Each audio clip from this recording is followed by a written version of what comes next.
The air in the car was thick, not with the usual scent of stale coffee and spilled hand sanitizer, but with a potent, suffocating silence.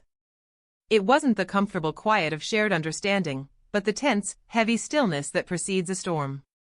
My knuckles were white on the steering wheel, the leather cool and slick beneath my damp palms. Sarah's text had landed like a poorly thrown brick, jarring and unwelcome. "Don't come alone tonight. I've got a plan for you." The words, deceptively simple, had lodged themselves in my gut, a cold knot of unease. Sarah, my oldest friend, the one I'd shared crayon drawings and teenage heartbreaks with, was inviting me to her engagement party. That should have been a joyous occasion, a celebration of love and future happiness. But that wasn't the problem.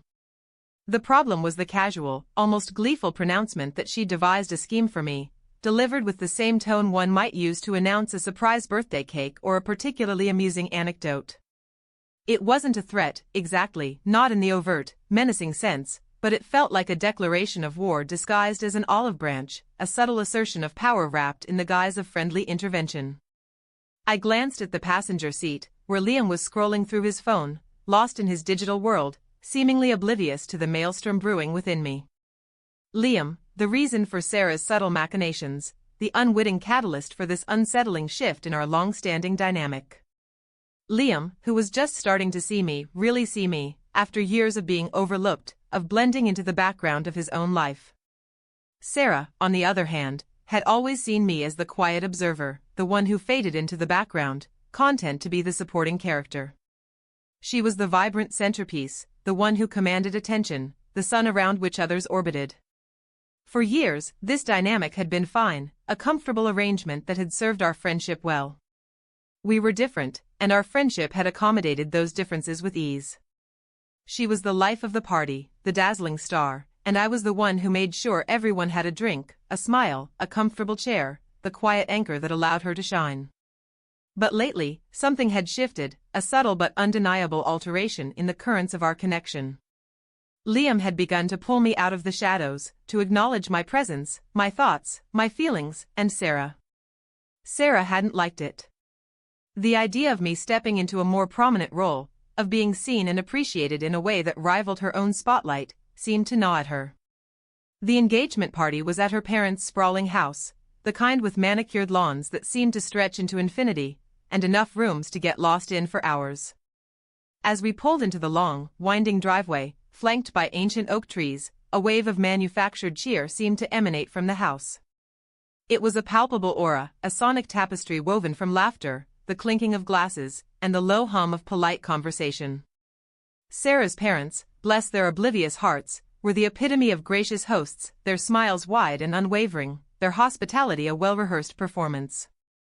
But as soon as I stepped through the grand front door, the polished mahogany gleaming under the warm light, Sarah found me. She was wearing a shimmering emerald dress that clung to her figure like a second skin, her eyes alight with a familiar, competitive spark, a predatory glint that always preceded her more ambitious maneuvers. She pulled me aside, her hand lightly gripping my arm, her voice a low murmur, not unkind, but laced with an undercurrent of triumph, a subtle satisfaction that she had achieved her immediate goal. "You came," she said, a little too brightly, a forced enthusiasm coloring her tone. "And you brought Liam. Good. I want him to see this." She didn't elaborate, leaving me to ponder the ambiguous significance of her words, the veiled implication hanging heavy in the air. Liam, thankfully, was already being waylaid by a gaggle of old college friends, their faces alight with recognition and camaraderie. His relief was palpable as he escaped my nervous orbit, a fleeting glance back a silent apology for leaving me to Sarah's tender mercies. Sarah led me through the house, her hand lightly on my arm, a gesture that felt more like escorting a captive to her holding cell than accompanying a friend to a celebratory gathering. Her touch, usually warm and reassuring, now felt possessive, a subtle claim of ownership. We ended up in the large, airy living room, the kind of space designed for effortless mingling, where a collection of our mutual acquaintances were milling about, their conversations a soft murmur. The usual suspects, the gossips with their eager ears and insatiable appetites for salacious tidbits, the social climbers with their calculated smiles and upward glances, the perpetually cheerful individual. who seemed to radiate an almost unsettling positivity. And then I saw him. Mark. Mark, my ex-boyfriend, the one who had systematically chipped away at my confidence for 2 years, the one whose casual cruelty had left scars I'd spent months, years even, trying to heal. He was standing near the ornate fireplace, the centerpiece of the room, holding court with a group of admiring onlookers, a smug smile plastered on his face, a smile that seemed to taunt me even from across the room. And beside him, clinging to his arm like a limpet, was Chloe.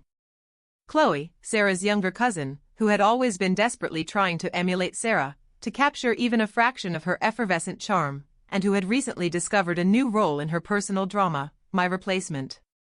The realization hit me with the force of a physical blow, stealing the air from my lungs and leaving me momentarily breathless. Sarah hadn't just invited me to her engagement party.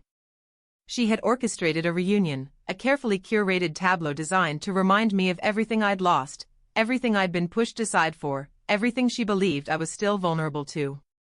She wanted Liam to see me humiliated, reduced to a pitiable figure, a testament to her own perceived superiority. She wanted everyone to see me uncomfortable, vulnerable, and alone, despite Liam being present, a silent testament to my perceived inadequacy. The plan wasn't about me having fun, or even about a subtle attempt to gauge Liam's reactions to my ex. It was about Sarah asserting her dominance, about reinforcing her position as the admired one, the one who always landed on her feet, the one who controlled the narrative, while I was relegated to the sidelines, a spectator in my own life. It was about proving that even with Liam by my side, I was still susceptible to her power, still capable of being manipulated. I wanted to run. To flee back to the car, to drive until the manicured lawns and forced smiles were a distant, hazy memory. The urge to escape, to disappear from this meticulously crafted scene, was overwhelming. But then I looked at Liam, who was now laughing with his friends, his attention momentarily diverted, his genuine happiness a sharp contrast to the manufactured atmosphere surrounding us. And I looked at Sarah, her eyes fixed on me, her gaze piercing, searching for a reaction, for the flicker of pain, the tremor of distress that would signal her victory. Her smile was a little too fixed, a little too eager, a wolf baring its teeth in anticipation of its prey. This was her moment. She had set the stage, the players were in position, and she expected me to play my assigned part, the awkward, heartbroken ex, the one who couldn't move on, the one whose presence was a testament to her own superior resilience. But I didn't want to play anymore. The thought, simple and profound, settled into my mind like a seed of defiance. I was tired of being the pawn in her games, the character in her script. I was tired of letting her dictate my emotional landscape. I took a deep breath, the scent of expensive perfume and polished wood filling my lungs, a scent that moments before had felt cloying and suffocating, but now seemed strangely grounding. I looked at Mark and Chloe, their heads bent together, whispering, a picture of feigned intimacy. I looked at Sarah, her anticipation almost palpable, her eyes gleaming with the thrill of the impending drama. And then I did something that felt both terrifying and exhilaratingly freeing. I walked away. Not towards them. Not towards Mark or Chloe, not to give them the satisfaction of my attention. I walked in the opposite direction, my steps deliberate and measured, towards the back of the house, towards the sounds of clinking ice and hushed instructions. I found myself in the kitchen, a surprisingly calm oasis amidst the social storm, where a young catering assistant, his movements precise and efficient, was meticulously arranging canapés on silver platters. "Excuse me," I said, my voice steady, betraying none of the turmoil roiling beneath the surface. "Is there a quiet place where I can make a phone call?" The assistant, bless his efficiency, didn't miss a beat. He pointed me towards a small study off the main hall, a room that seemed to have been forgotten by the party planners, a sanctuary of subdued light and quietude. It was dimly lit, furnished with a heavy oak desk, its surface scarred with the history of countless tasks, and shelves lined with dusty leather-bound books, their spines whispering tales of forgotten eras. I closed the door, plunging myself into a welcome solitude, the heavy wood muffling the sounds of the party, creating a cocoon of peace. My hands were still trembling, a residual effect of the adrenaline surge, but this time it wasn't with fear. It was with a nascent, quiet power, a burgeoning sense of self-possession. I didn't call Liam. That would have been too predictable, too much like seeking validation or a rescue. I didn't call a mutual friend to complain, to vent my frustrations and solicit sympathy. Instead, I reached for my phone and scrolled through my contacts, bypassing the obvious choices, until I found the name that felt like a lifeline. I called my sister. My sister, who lived 3 states away, who rarely engaged in my family drama, who possessed a healthy dose of cynicism and an even healthier dose of pragmatism. "Hey," I said, my voice softer now, tinged with a weariness I couldn't quite conceal. "What are you up to?" We chatted for a few minutes, the mundane details of her week, the everyday rhythms of her life, a welcome distraction, a grounding force that pulled me back to reality. Then, with a slight shift in tone, a subtle recalibration of my focus, I said, I was just at Sarah's engagement party." A beat of silence, a pregnant pause that spoke volumes. "Oh, yeah," she responded, her voice a familiar blend of mild interest and casual detachment. "Yeah. And, Mark is here." Another pause, longer this time, a space where unspoken understanding began to fill the void. My sister, who had heard the stories, who knew the depth of the damage Mark had inflicted, who had witnessed my slow, painful recovery. "Mark?" "Sarah's ex, Mark," she asked, her voice laced with a hint of disbelief. "No, my ex, Mark," I corrected, the distinction crucial, the emphasis on the possessive pronoun a subtle but significant reclamation. "And he's with Chloe." I didn't need to explain the implications, the insidious nature of Sarah's machinations. Chloe, Sarah's younger cousin, who Sarah had often belittled, whose desperate need for approval was a constant undercurrent in their relationship. Chloe, who now seemed to be actively trying to step into my old role, to usurp my place, but with Mark, a twisted echo of our past. It was a calculated maneuver, a subtle act of aggression, and Sarah, by inviting me, was tacitly endorsing it, her silence a form of complicity.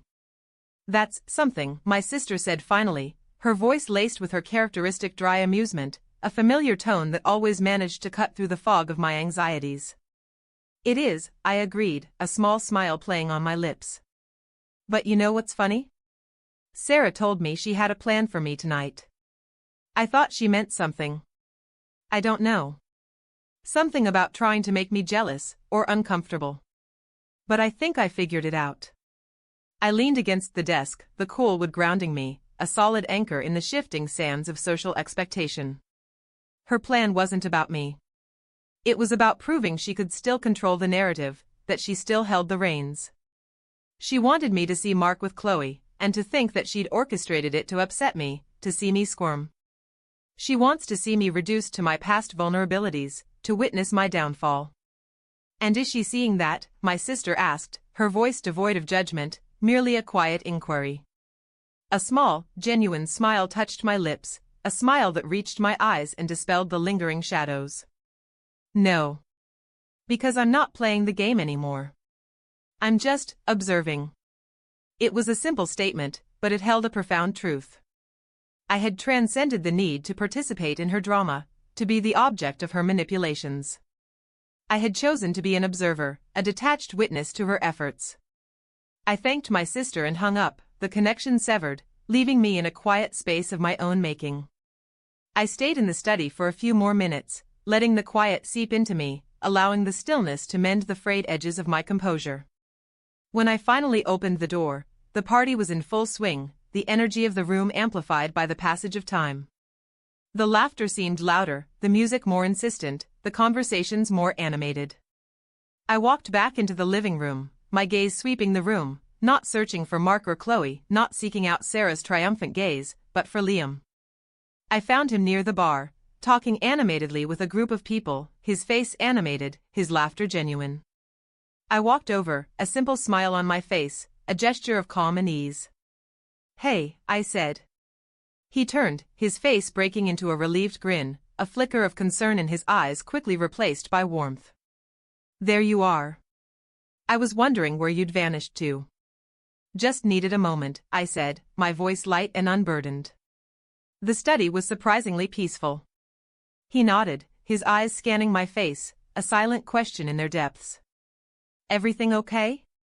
Perfectly okay, I assured him, and for the first time that evening, I meant it. Sarah was across the room, engaged in conversation with a group of people, her back momentarily to me.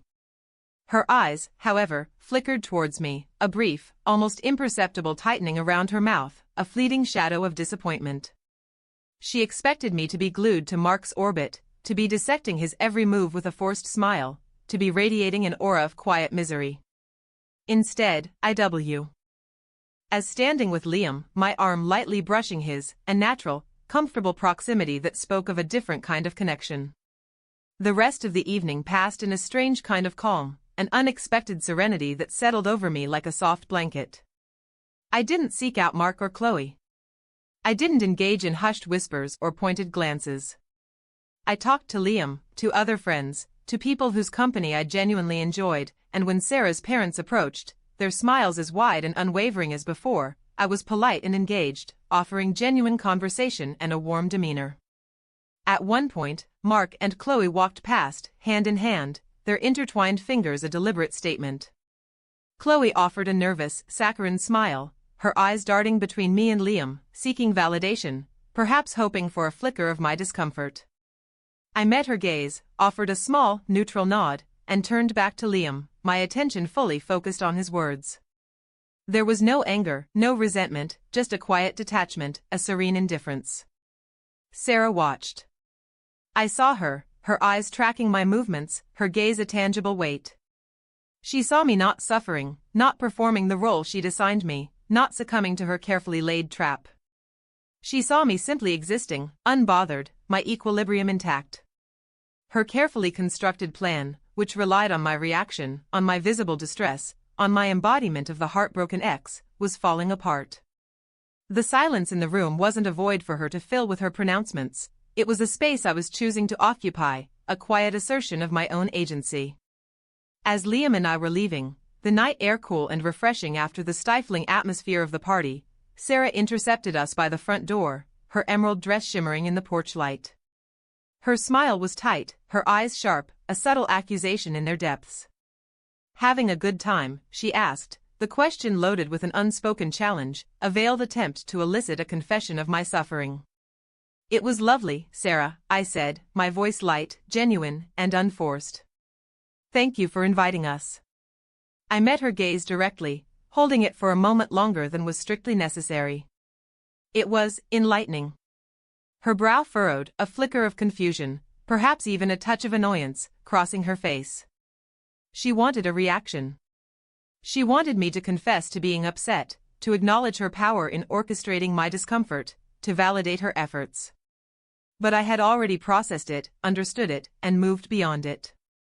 Her plan had inadvertently shown me the pettiness of her intentions, the shallow depths of her need for control. It had, in essence, backfired. Driving home, the silence in the car was different. It was a comfortable silence, a companionable quiet filled with the low hum of the engine and the shared warmth of companionship. The tension that had gripped me earlier had dissipated, replaced by a sense of calm and quiet satisfaction. Liam reached over and squeezed my hand, his touch warm and reassuring. You handled that well tonight, he said, his voice gentle, a quiet acknowledgement of my resilience. I smiled, a genuine, unforced smile that reached my eyes and illuminated my face. Thanks. I'm glad I came. And I was. Not because the party was fun, or because I'd witnessed some grand social justice victory. But because, in the quiet of that study, I had chosen not to play a part in someone else's manufactured drama. I had chosen my own space, my own truth, my own narrative. Sarah had wanted to surprise me, to ambush me, to diminish me.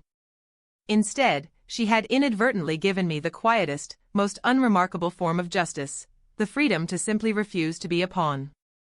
The knowledge that her elaborate setup, her carefully constructed stage, had ultimately revealed only her own insecurities, not my weakness.